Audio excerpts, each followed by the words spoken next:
Hi, I was Zaid Coat on the night that was the full council meeting on the 13th of November 2024. We've just come back absolutely exhausted, absolutely drained from a 3.5 hour meeting. And some of you might remember last month there was a real risk that we wouldn't get to speak about Palestine and Gaza. And I tried to intervene and put forward a motion that the agenda be adjusted, and that was voted upon, and we only got 19 votes last month. So this month, we really got together and worked hard as a team. We put forward a petition that our, Gaza motion must be heard, and there must be a discussion, a debate around the concerns that we have. And this time, like last month, the same thing was happening. The agenda was so full that there was a real risk we weren't going to get heard. And with 40 minutes to go, we was very frustrated because the team had prepared speeches. We'd all prepared speeches. I'd prepared a speech, Elliot prepared a speech, Imran, Joe, Amar, Tanisha, Hanifa, Aziz Bhai, I think everyone had speeches prepared, and there was a real risk that we weren't going to get heard. So I did the same again as we did last month. I got up and I said, can I have a repeat of last month, please? Can we have movement of the agenda to accommodate our Palestine Gaza motion?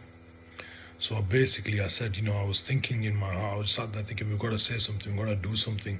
And I thought to myself, आज हम अपनी दुआओं का असर देखेंगे, तीर नजर देखेंगे, जख्म जिगर देखेंगे.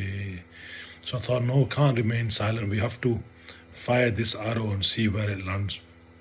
So alhamdulillah, when I did that this time, we was shocked that we got over 36 votes saying that we should be allowed to discuss and debate the Gaza motion, and it was fantastic.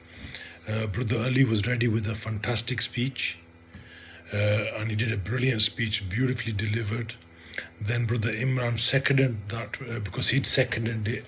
He did a fantastic speech. I was ready with my speech. I'd had a speech prepared which talked about diversity, about media. In fact, I'm going to tell you my speech because I believe that it should be heard.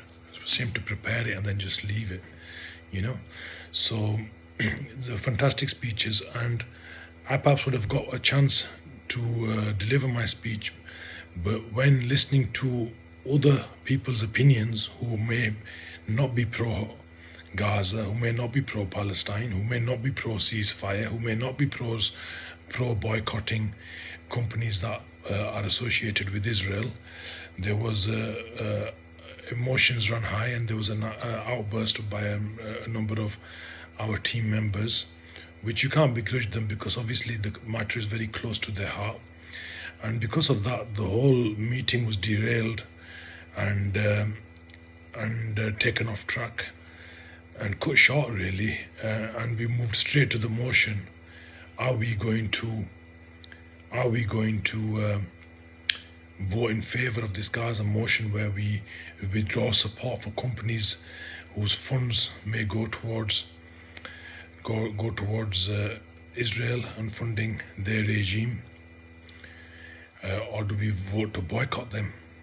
And alhamdulillah, I was shocked but pleasantly surprised that with the will of the Almighty, the motion was passed. It was neck and neck. At times it was 24 votes each, 25 votes each, 26, 25, and every vote was going to count.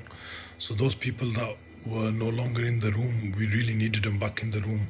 But luckily, like I said, with the will of Allah, with the will of the Almighty, the Creator, the Sustainer, the most gracious, the most merciful, our motion was passed.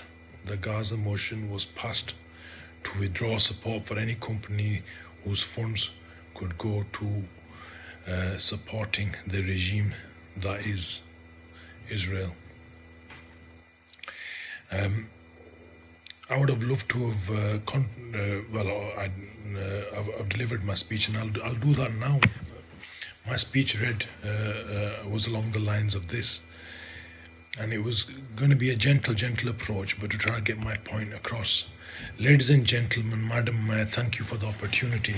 Firstly, I want to say that I appreciate what an amazing group of people we have in this chamber. It takes a special kind of person to try to perform the public service that all the councillors and the team within Kirklees do. You only fully appreciate and realise when you perform such a role how much work is involved, and I respect so much more now the senior councillors within our chamber for creating the time and having the energy to do what they do.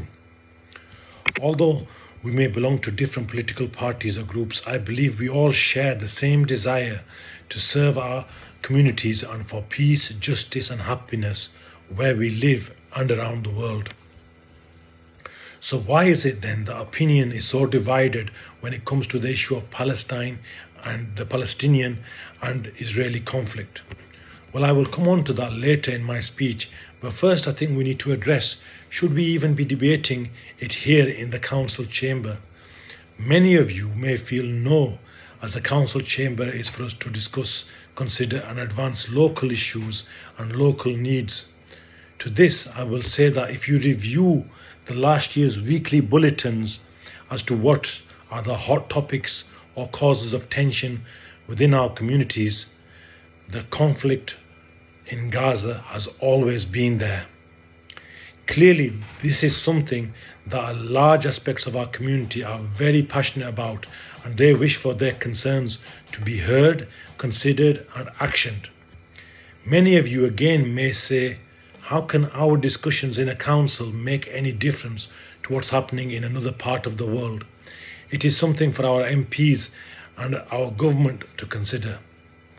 To this I will say, as I did when I campaigned, we need to create awareness and raise our voices against this, what is clearly an injust, what is a clear injustice, a genocide, an ethnic cleansing. And if we do so, this can show what, as a council chamber, what we as a council chamber feel and what our views are. It will create awareness and pressure upon the MP to represent us and those views in Parliament. We made promises of being a voice for Palestine, and now we must deliver on that promise. Going back to the public opinion as to why public opinion is so divided on this issue. Some being of the view Israel is exercising reasonable force to defend its very existence, while others will say it's a disproportionate force and inflicting a genocide. How do we decide which is more credible a claim? Earlier when I said we all have so much in common in terms of our desires for peace and happiness, another thing we all have in common is that we are all prejudiced in our views based upon what we read, listen to and see. So although the intention may be good, it is based upon our perception of the facts.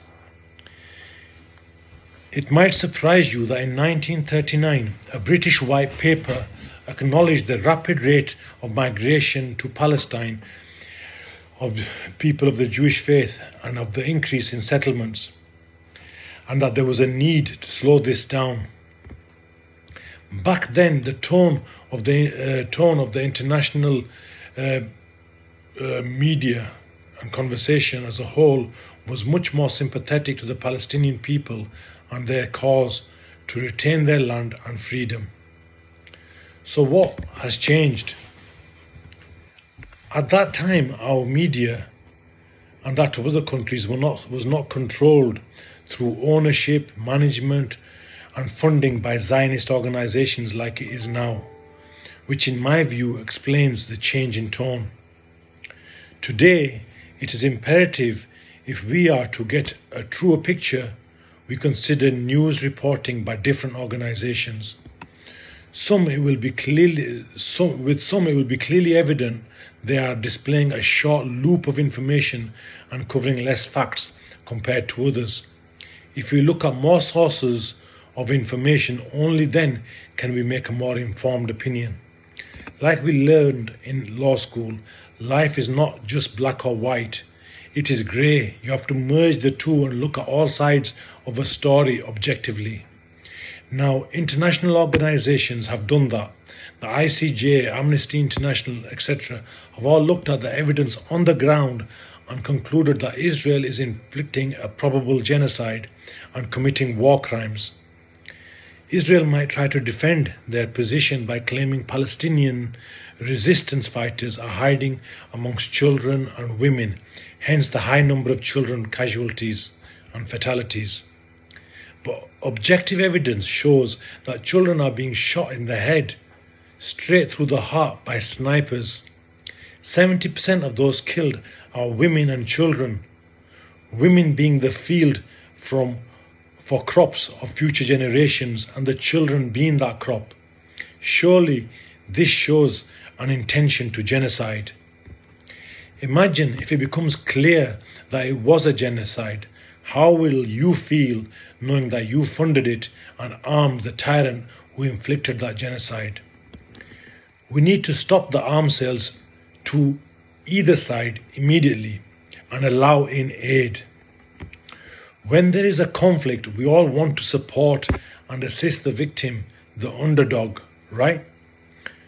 Who remembers, to try to help you understand this better and without,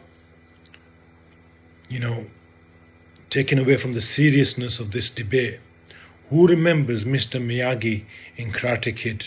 Of course, I'm going to refer to sport because I've mentioned often enough that I'm a boxing coach.